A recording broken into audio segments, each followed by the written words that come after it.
So when you drug tested today, what are the results going to be? 4 years in the prison, suspended and probated for 5 years. It may be Malawi. They do not have desks for students to sit at. So they sit on the floor. And the floor, it's not carpeted. It's just a dirt floor. And so what he did, he said, you know what? These children need desks. So the donations go to this company that's there. Here in America, you will have people who come here, don't even speak the English language. Next thing you know who the valedictorian or first in class is? Somebody who came in here and didn't speak the language.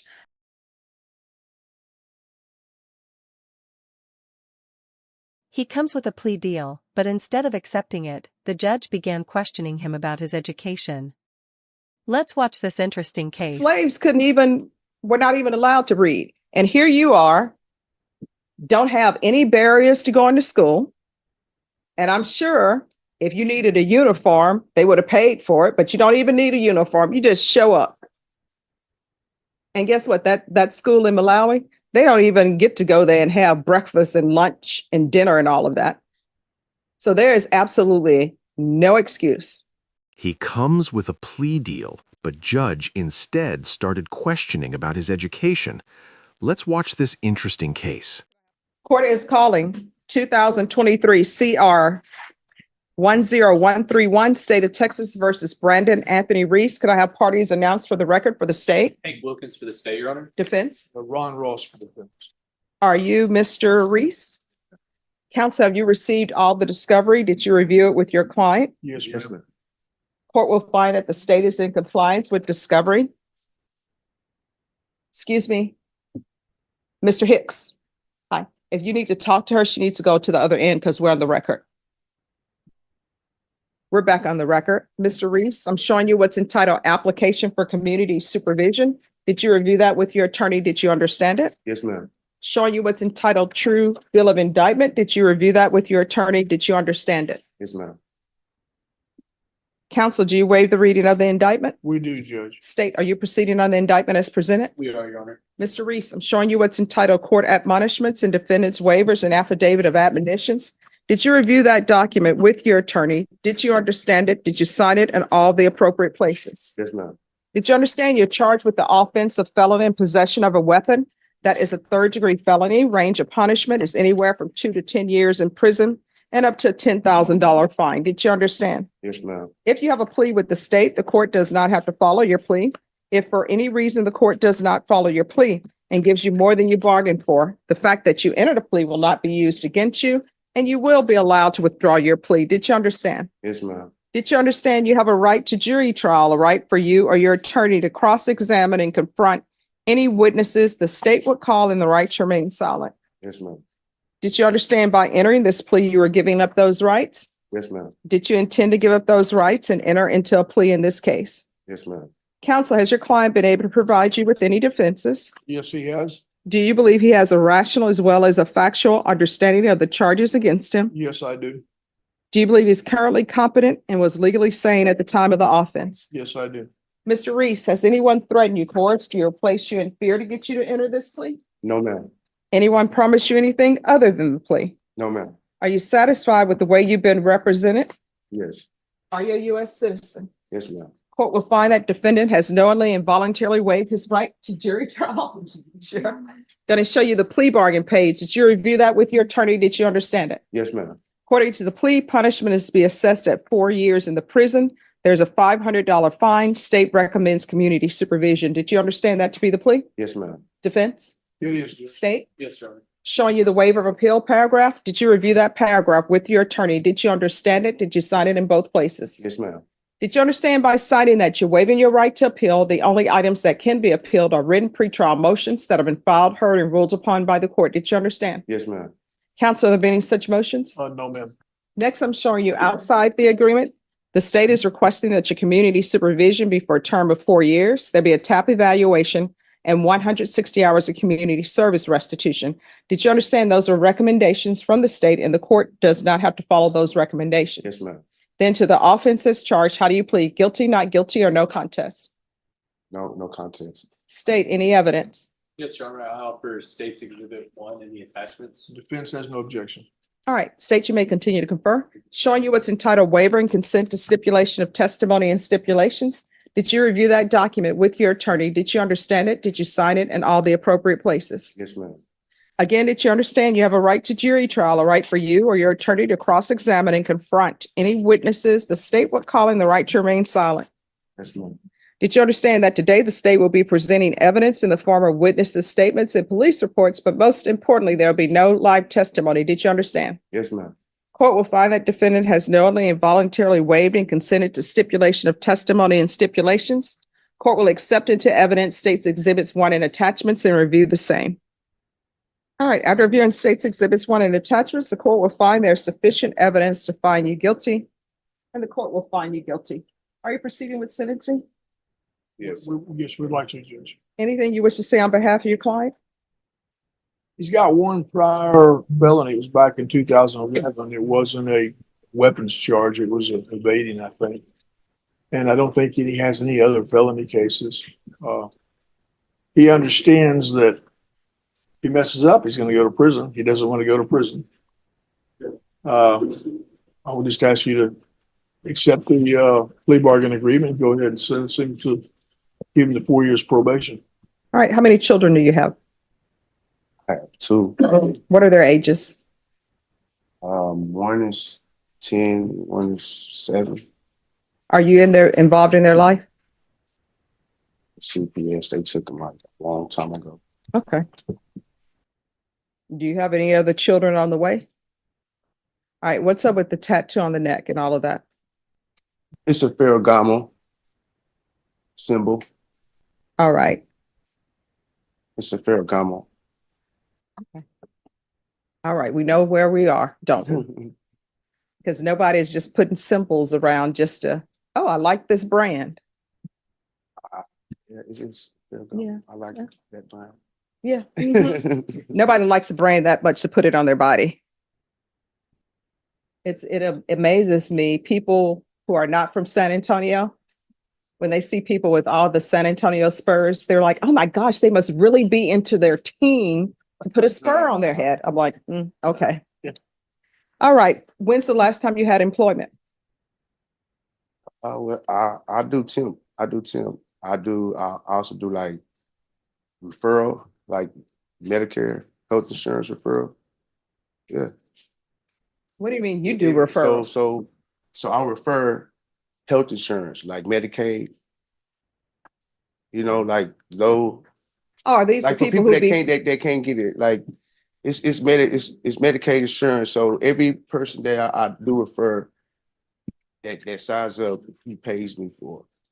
so have you it's been Medicaid? So are you it's calling like them on the 0 phone? down, and you probably have to pay too much. So you can go to like a pharmacy, you know what I'm saying, and So do you call these people on the phone? I goes around and find them and ask them, do they want? So you're not Health insurance. responsible for the spam calls I receive from that? Okay. So when you drug tested today, what are the results going to be? I'm probably dirty. I am. Okay. See, I you am. got to be honest with me right now, because now's the time to let me know everything. I am. All right. What are you going to be dirty for? Marijuana. What else? That's it. That's all I do. That's all I do. Well, you can't do that anymore. Okay, that's fine. All right. What's the court cost in this? All right. So the court costs in this case are approximately $325. Are you able to pay that off in installments? Yes. Okay. So the court is going to sentence you to 4 years in the prison, suspended and probated for 5 years. There's a $500 fine that will be probated. Proof of employment within 30 days.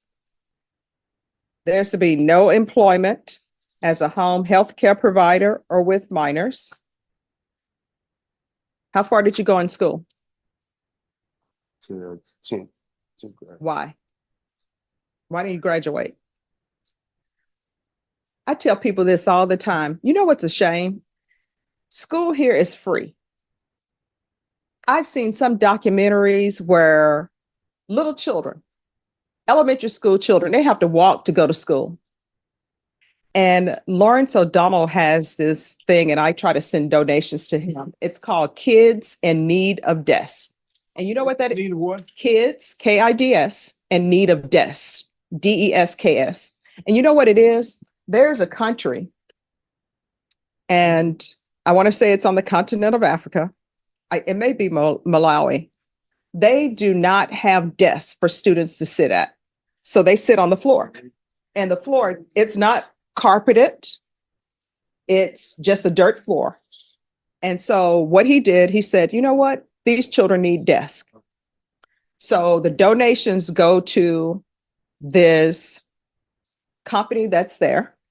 So the people in the village, the men will have a job. They make desks for the students, and then the desks go to those students. And you know, those students who don't have electricity, don't have running water, some of them now, they've gone back. They are now doctors.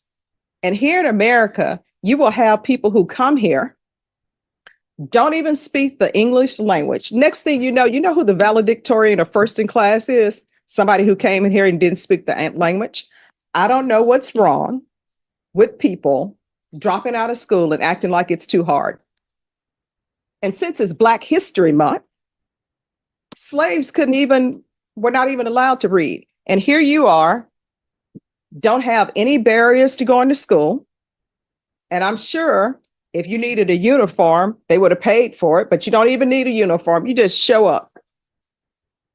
And guess what? That school in Malawi, they don't even get to go there and have breakfast and lunch and dinner and all of that. So there is absolutely no excuse. So other than hustling to get people to sign up for Medicaid, Medicare, because I'm not going to allow that, what skills do you have to make money? I know how to do a lot of things. Well, you're going to have to do it. And how much is that necklace? Just a little nigga. Silver little necklace, probably like. I silver know. necklace. And the That's probably like earrings about and the teeth. $50 or something like that. Okay. Silver. All right. So Cool. there's going to be no harmful or injurious contact with minors, regular reporting by Zoom or in person, the UA hotline, test him for levels, proof of employment. And with the employment, he can no longer do what he's doing now. You're going to have to do something else. That's right. I'm going to want 90 sober meetings in 90 days. We can do a TAP evaluation out of custody. Follow TAP recommendations. We'll start with intensive outpatient treatment, field visits, 1 time per month for 5 months. Do the gang evaluation. Of course, if the Ferragamo comes back with what I think it's going to come back, then you all probably won't need to do the field visits for 1 time per month. The gang supervision will handle that. There's going to be 180 hours of community service restitution. That will be waived if you are in if you obtain your GED, or if you obtain some sort of certificate for a trade. You understand? Mm-hmm. And I know that when people have been to prison, it's hard to get trades or do this. But when I was a defense attorney, I had clients who would go to prison, they would get out and they would become, what is it called? Welders, because there's a big need for welders. And being in prison did not stop them from being able to do that. All right, probation, is there anything else? Is there anything else you need from the court to be successful? Oh, ma'am. All right, last thing I'm gonna add is no unsupervised contact with minors. And let me just tell you the reason why I'm doing that. Because I know that you need to take care of yourself before you try to be in a relationship with somebody where they have young children. You understand? Yes, ma'am. Showing you what's entitled Trial Court Certification of Defendant's Rights to Appeal. Did you review that with your attorney? Did you understand it and did you sign it? Yes, ma'am. Because this is a plea bargain agreement, because I followed your plea bargain agreement, and because you waived your right to appeal, you do not have the court's permission to appeal. Because this is a felony conviction, you're not allowed to own or possess any weapons or ammunition. If you have a question over what a weapon or ammunition is, you'll need to speak to an attorney. Do you understand? Yes, ma'am. All right, good luck to you. Thank you. You're welcome. This is a real wake-up call from a judge who is not messing around. We're in a Texas courtroom with Brandon Reese, who's looking at a felony weapon possession charge. He's got a deal on the table for probation, but then Judge Boyd starts asking questions. She points to the giant Norse symbol tattooed on his neck and lets him know she's not buying the "I just like the logo" excuse. Then things go from bad to worse when Brandon admits he's dirty for weed and his job is basically making spam calls for Medicaid. Judge Boyd uses this moment to give one of the most powerful lectures you'll ever hear, comparing his excuses to kids in Malawi who walk miles just to sit on a dirt floor and learn. She accepts the plea deal but adds a mountain of conditions. No more shady jobs, random drug tests, and 90 NA meetings in 90 days. The defendant just stood there stunned into silence as he realized this probation was going to be way harder than he ever imagined.